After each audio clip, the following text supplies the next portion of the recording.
Bonjour et bienvenue dans un nouvel épisode de mon podcast sous l'auspice des Muses.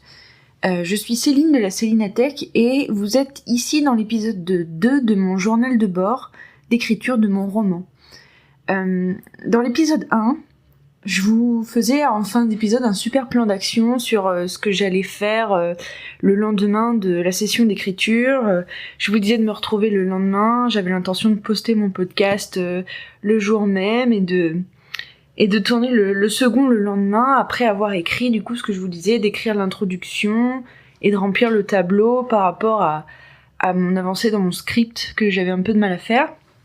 Eh bien sachez que cet épisode 2 du journal de bord n'est pas du tout tourné au lendemain du premier et que en fait j'ai eu, je dirais, une semaine de battement entre les deux sessions d'écriture où j'ai rien réussi à faire. Mais alors vraiment rien, j'étais bloquée. Et du coup je me suis dit que j'avais envie de vous en parler. Alors du coup je suis passée par plusieurs phases, c'était assez étrange, c'est-à-dire que la première phase je me suis dit je vais pas publier mon podcast et puis je vais rien dire et je publierai l'épisode 2 comme si c'était le lendemain, mais au moment où je publierai mon épisode 1. Et puis finalement je me suis dit que c'était comme l'ambition de ce podcast c'est d'être un journal de bord, en fait finalement c'est plus intéressant que je vous parle de mes doutes, de mes peurs, de mes problèmes et d'être franche avec vous quoi. Donc voilà, donc j'ai mis une semaine à écrire, à me lancer dans l'écriture de cette intro de roman. Pourquoi ? Eh bien en fait j'avais super peur, je sais pas pourquoi j'avais super peur. À chaque fois que j'ouvrais le fichier dans lequel je voulais commencer à écrire le passage quoi, c'était vraiment le syndrome de la page blanche fois 1000 quoi. Et en fait je me suis rendu compte que j'étais revenue dans mes travers de avant de me remettre à l'écriture, c'est-à-dire je me mettais devant la page avec la scène en tête, vraiment l'idée en tête de l'ambiance, de ce que je voulais ressortir et tout, et en fait j'étais persuadée que de toute façon quoi que j'écrirais ça ne retranscrirait pas aussi bien ce que j'avais dans ma tête et que de toute façon j'allais rater et que de toute façon ça serait pas bien et que de toute façon ce serait pas beau, pas bien écrit, etc. Et donc j'avais vraiment ce cycle de pensée négative là qui m'est revenu en pleine face, sauf que je ne suis plus vraiment en coaching, moi j'ai plus qu'une séance de coaching et elle aura lieu là dans quelques jours, mais en fait il faut que je réapprenne à me débrouiller toute seule, je peux plus attendre le mercredi pour parler de tout ça à ma coach et de déverrouiller ces pensées négatives pour repartir dans un schéma positif. Donc là en fait il a fallu que je fasse ce travail-là toute seule sur moi-même, et du coup ça prend plus de temps qu'avec quelqu'un qui sait le faire, hein, n'est-ce pas ? Enfin, c'est pas trop étonnant comme affirmation, je pense. Et du coup, au fur et à mesure que j'avançais un peu dans ce problème-là, je me suis rendu compte de plusieurs choses. C'est que d'une, j'arrive pas à écrire sur... généralement, j'ai un carnet dans lequel j'écris des choses sur mon roman et des documents sur mon PC fixe. Sauf que là, du coup, je sais pas pourquoi, mais à chaque fois que j'ouvrais un document Word sur mon PC fixe, c'était là où j'avais le pire brouhaha mental. En fait, j'étais vraiment très très mal devant ce fichier Word sur mon PC fixe. Donc, je me suis un peu posé la question de pourquoi, comment, etc. Et je pense que c'est que je vois trop... je vois trop mon PC fixe comme l'espace de travail, mais du coup un espace de travail pas forcément positif, parce que je pense que mon PC fixe il a été mon compagnon de moments assez difficiles où je devais travailler. En fait je travaille alors vous allez sûrement entendre mon chat, il est en train de traîner dans la pièce un papier bulle, il en est fan et ça fait beaucoup de bruit, voilà, désolé. Donc je disais oui, mon PC fixe, en fait, il faut savoir que moi en ce moment, au niveau professionnel, je bosse pour une association, et du coup je suis en télétravail chez moi, et je bosse depuis ce PC fixe, quoi. Et c'est vrai que ce travail, il est assez déstabilisant, parce que déjà c'est la première fois que je suis en télétravail, et en plus de ça, c'est... Par rapport à tout ce que j'ai connu comme environnement de travail, c'est très flou, très vague, très au jour le jour, et moi je suis quelqu'un d'assez ordonné, donc j'ai besoin de cadre en fait, et je l'ai pas du tout dans ce travail. Du coup, c'est vrai que mon PC fixe, je pense que moi-même, je me le suis intégré comme étant mon cadre de travail. Et c'est pareil, du coup, ce PC, c'est le PC sur lequel je commence à faire les plateformes administratives pour vendre mes formations, pour publier mon podcast, etc., etc. Et du coup, c'est vrai que je sais pas, j'ai l'impression que ce que j'écris sur ce PC fixe, c'est en quelque sorte définitif, quoi, que c'est un produit, voilà, c'est le bon terme. Et en fait, pour renouer avec ma créativité, surtout pour renouer avec mon envie d'écrire, je pense qu'il fallait que je me remette un peu plus dans des conditions où l'écriture, ce serait un moment de moi à moi, où je pense pas trop à ce que je vais faire de l'écrit après, et où je me retrouve toute seule, quoi. Du coup, ce que j'ai fait, c'est que j'ai évalué un petit peu ce que je pouvais faire pour me créer cette nouvelle ambiance, et du coup, c'est tout bête, mais en fait, c'est tout bête. C'est un problème de riche, en fait, là, ce que je suis en train de vous raconter, parce que, en fait, chez moi, il y a 3 ordinateurs, en gros. Il y en a un qui est branché sur une télé, qui est à mon conjoint, et que j'utilise, du coup, quand j'écris pour lancer la musique. Donc, et qui est dans une pièce à côté de là où j'ai décidé d'écrire. Du coup, en face, il y a mon PC fixe, mon fameux PC de travail sur lequel j'arrive pas à travailler. Et j'ai un notebook qui date de l'époque où je faisais mes études, qui est plus hyper performant, mais que pour le traitement de texte, c'est très bien. D'ailleurs, j'ai écrit mon mémoire dessus, donc voilà, très, très fonctionnel, quoi. En plus de ça, il tient plus vraiment la charge, du coup, je suis obligée de couper Internet. Et de toute façon, il met 4 ans à charger une page sur Internet et tout, donc à chaque fois que je fais une pause et que j'essaye de lancer Internet, c'est ce que je faisais pendant l'écriture de mon mémoire, en fait, à chaque fois j'écrivais mon mémoire dessus, et quand j'avais plus d'idées de ce que j'étais en train d'écrire et tout, et que je commençais à vouloir aller procrastiner sur Facebook, en fait, je lançais Google Chrome, là, sur mon ordinateur portable, mais ça mettait tellement longtemps à charger ne serait-ce que la page d'accueil que du coup je finissais par quitter et retourner à mon mémoire. Bref. Donc, en fait, ce PC portable, je pense qu'il me donne un sentiment de... je pense que je me sens confortable à écrire dessus, quoi. Parce que c'est vrai que c'est un outil qui me rappelle des époques où je l'utilisais de manière totalement gratuite, entre guillemets. Ce que j'appelle gratuite, c'est... en gros, je l'utilisais pas avec l'intention d'avoir un produit fini dessus, parce que pour moi, c'est un objet de transition, cet ordinateur portable. Par exemple, j'écrivais mes cours, mais je les révisais sur mon PC fixe. Plein de choses comme ça. Et du coup, je me suis un peu débloquée de ma panne d'écriture en le remettant en route.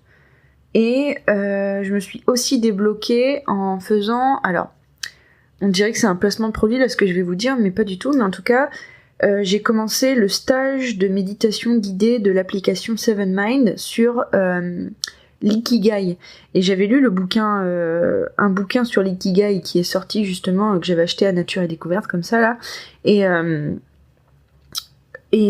fait, j'en ai fait combien ? J'en ai fait 3, je crois, des méditations guidées. C'est un parcours de 7 méditations guidées. Et... pendant une de ces méditations, en fait, il y avait, le narrateur de la méditation qui nous disait comme ça de réfléchir à quelle est l'étape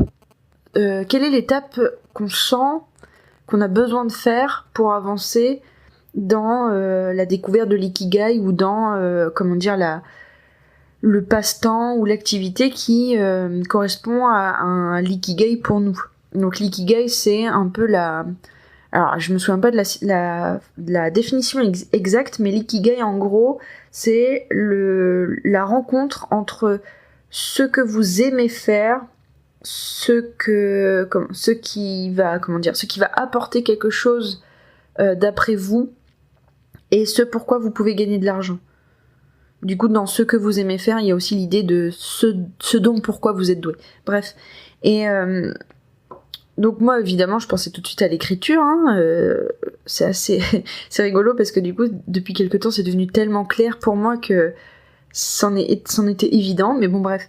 Et en fait, il se trouve que j'ai acheté un bouquin qui avait été hyper conseillé durant une conférence des Imaginales de l'année dernière par l'éditeur principal de chez Brajlon, je me souviens plus de son nom. Si vous êtes intéressé, dites-moi et je vous reparlerai de cette conférence dans un épisode de podcast, donc n'hésitez pas à me signifier si ça vous intéresse que je vous fasse un retour sur cette conférence. Bref, c'était une conférence conseil aux jeunes auteurs par ce fameux éditeur de chez Brajlon. Et il avait cité un bouquin pendant cette conférence en disant qu'en gros, s'il y avait un seul bouquin qu'il fallait qu'on lise sur la théorie de la construction de récits, c'est un bouquin qui s'appelle La dramaturgie de Yves Lavandier. Attendez, je vais voir. Oh là là, bah j'avais raison. C'est un bouquin qui s'appelle La dramaturgie de Yves Lavandier, avec un sous-titre L'ère du récit. Et d'ailleurs, il a été réédité là en 2019, en janvier 2019, si je comprends bien. Et du coup, bah, on trouve cette nouvelle édition hyper facilement. Et en fait, pendant que je faisais ma méditation guidée, je me suis dit, purée, mais en fait, j'ai vraiment envie de lire ce bouquin. Et c'est pour moi la manière c'est pour moi l'étape à faire pour avancer justement dans la construction de mon propre récit. Du coup, j'ai pris toute une matinée où j'ai fait que de lire ce bouquin-là. Et pendant que je le lisais, en fait, j'écoutais des musiques sur Spotify et sur YouTube. Et en fait, j'ai créé la playlist de l'ambiance que je voulais pour ce prologue de roman. Et en fait, rien que de m'accorder cette matinée entière où je m'étais prévu dans mon emploi du temps d'écrire et où finalement j'ai pris ce bouquin, que je l'ai commencé et où j'ai écouté des musiques pour créer de l'ambiance, et ben je pense que rien que ça m'a pas mal débloqué dans mon souci d'écriture parce que en fait je me suis autorisée à arrêter de voir l'écriture comme une condition de travail pour que j'avance, comme une condition pour faire ce podcast, comme une condition parce qu'en fait j'ai vraiment super envie d'en être au moment où je publierai des chapitres sur Wattpad. Mais je me disais, oh là là, mais du coup, à quel moment je vais commencer à publier sur Wattpad, parce que si je veux faire un rythme de publication, ça veut dire qu'il va falloir que je m'oblige à écrire, tatati tatata. Et donc cette matinée-là, j'ai accepté de laisser partir un peu toutes ces espèces de contraintes que j'ai envie de m'imposer au niveau de l'écriture et de juste y aller doucement et m'autoriser à avoir envie d'écrire déjà tous les jours. Déjà, si j'arrive à écrire tous les jours un petit peu, ce serait déjà parfait pour moi en fait. Et en plus, j'ai vraiment l'impression d'avoir... Alors, cette fois-ci, je vais vous citer... l'autrice de Mange Prix M qui a écrit ce fameux bouquin dont tous les créateurs parlent en ce moment, qui est Comme par magie, et Elisabeth Gilbert. Et qui est... donc, Elisabeth Gilbert qui a écrit Comme par magie, qui est un espèce d'essai sur comment faire de sa créativité son gagne-pain, entre guillemets, et puis comment vivre du coup du fait d'être créatif et de vouloir en vivre. Et donc, dans ce bouquin, elle dit que elle a toute une théorie sur le génie créatif et sur le fait qu'en fait, on est visité par ce génie créatif qui nous donne une idée et que du coup, on a un certain laps de temps pour mettre en forme cette idée. Sinon, le génie créatif, il pourrait partir et aller voir quelqu'un d'autre. Et du coup, c'est rigolo parce que je suis à la fois d'accord avec cette idée et pas d'accord avec cette idée, parce que moi je suis le genre de personne qui a deux idées très fortes depuis une bonne dizaine d'années, donc bon. Ou alors peut-être que mon génie créatif est très sympa et qu'il m'aime beaucoup. Enfin bref, on verra bien. Et bref, et donc... En fait, j'ai l'impression d'avoir besoin de réapprivoiser mon génie créatif. Et ça, c'est une thématique que j'écris beaucoup dans mes journaux, dans mes espèces de journaux intimes que je suis en train d'écrire. Et... en fait, j'ai vraiment l'impression d'avoir à me rappeler au bon souvenir de mon génie créatif et à lui dire de revenir en moi et de me refaire des étapes de flow créatif et de revenir à cette époque où j'écrivais des dizaines de pages Word en 1 heure sans sourciller et en étant satisfaite de ce que j'écrivais, parce que j'écrivais des longs pavés de descriptions de pensées intérieures et j'adorais ça. Et du coup, là, si vous voulez, cette semaine, mon gros travail, ça a été de me dire, en fait, ça va revenir. C'est ce que tu aimais faire. C'est normal que tu n'y arrives plus parce que du coup, t'as quand même pas écrit pendant 5-6 ans, quoi. Donc c'est normal que t'aies perdu, c'est normal que t'arrives plus à être un foudre de guerre au niveau de l'écriture. Et ton style a sûrement évolué, enfin bon, plein de choses comme ça. Et donc maintenant, en fait, j'ai décidé que pour ce début de roman, j'allais m'accorder de réapprivoiser mon rapport avec l'écriture avant de commencer à vouloir me mettre des contraintes. Donc ce qui fait que maintenant, aujourd'hui, toutes mes matinées sont dédiées à l'écriture, au débrief de ce que j'ai écrit dans la journée, dans la matinée, et après du coup, vu que écrire ça me prendra pas toute la matinée, bah après je fais des tâches ou des trucs comme ça, enfin bref. Mais en tout cas, tout ce que j'écris dans mon emploi du temps le matin, c'est écrire et débrief. Voilà, comme ça. Tout ce que je fais en plus, c'est génial, c'est du bonus, mais je sais que toutes les matinées, je dois m'accorder du temps pour apprivoiser mon génie créatif et pour être capable de me mettre devant l'ordinateur et de surmonter le fait qu'il n'y a pas de mots sur la page et de surmonter le fait que, je sais pas, par exemple, que j'ai pas la musique qui me déclenche une transe créative, mais que quand même il faut que j'en trouve une qui m'aide à avancer, etc., etc. En gros, je pense que du coup, si c'est le conseil de ce débrief, c'est il faut, avant de vouloir être un foudre de guerre de l'écriture, avant de vouloir s'imposer des contraintes et des deadlines, des trucs comme ça et tout, d'abord soyez complètement conscient de ce qui vous permet de vous lancer à écrire. Par exemple, je sais que moi, il y a un moment où je sais pas, je voulais plus accepter que j'avais besoin d'écouter de la musique pendant que j'écrivais.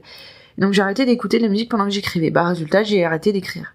Et c'est pareil là, du coup, cette histoire de PC fixe. Et là, depuis que j'ai ouvert mon PC portable, et bim, c'est bon, j'ai écrit. Là, ce matin, j'ai écrit une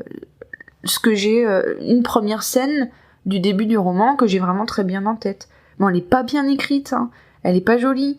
Enfin, c'est pas d'un style d'écriture que j'aime. C'est pas fluide. C'est même pas détaillé.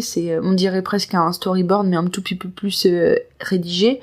Mais ce qui compte pour moi, c'est que j'ai écrit l'idée de manière rédigée sur une page. Voilà. J'y reviendrai plus tard. Et il faut pas que je me mette la pression sur la qualité de ce que je vais écrire là dès le début.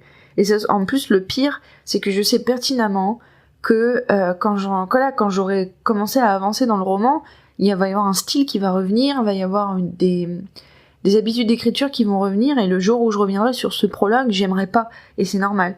Et du coup, c'est vrai que ça me fout la pression par rapport à Wattpad, parce que du coup, c'est vrai que Wattpad, c'est vraiment l'idée que je vais publier quelque chose alors que j'aurais peut-être voulu y revenir plus tard. Mais c'est pareil, en fait, ce que je vais me dire, c'est que Wattpad, c'est pour partager ce que j'écris. Donc, rien ne m'empêche, le jour où j'aurai terminé mon roman sur Wattpad, rien ne m'empêchera de revenir le travailler, quoi. Enfin, il n'y a pas de souci. Et si jamais, soyons fous, il y a un éditeur qui me contacte par rapport à mon roman sur Wattpad, et je dirais que je veux retravailler le début avant de le publier, et puis voilà, c'est tout, voilà. Enfin bon, et du coup, après cette semaine de gros blancs et de gros travail sur moi, là j'ai enfin réussi, donc comme je vous disais, à écrire. J'ai écrit pendant 45 minutes à peu près, parce qu'en fait je me suis mis à un sablier, parce que le sablier ça m'apaise, et ça me permet aussi de me forcer à ne pas stresser, dans le sens où tant qu'il y a du sable qui coule du sablier, j'ai le droit de rester devant mon ordinateur même si je fais rien.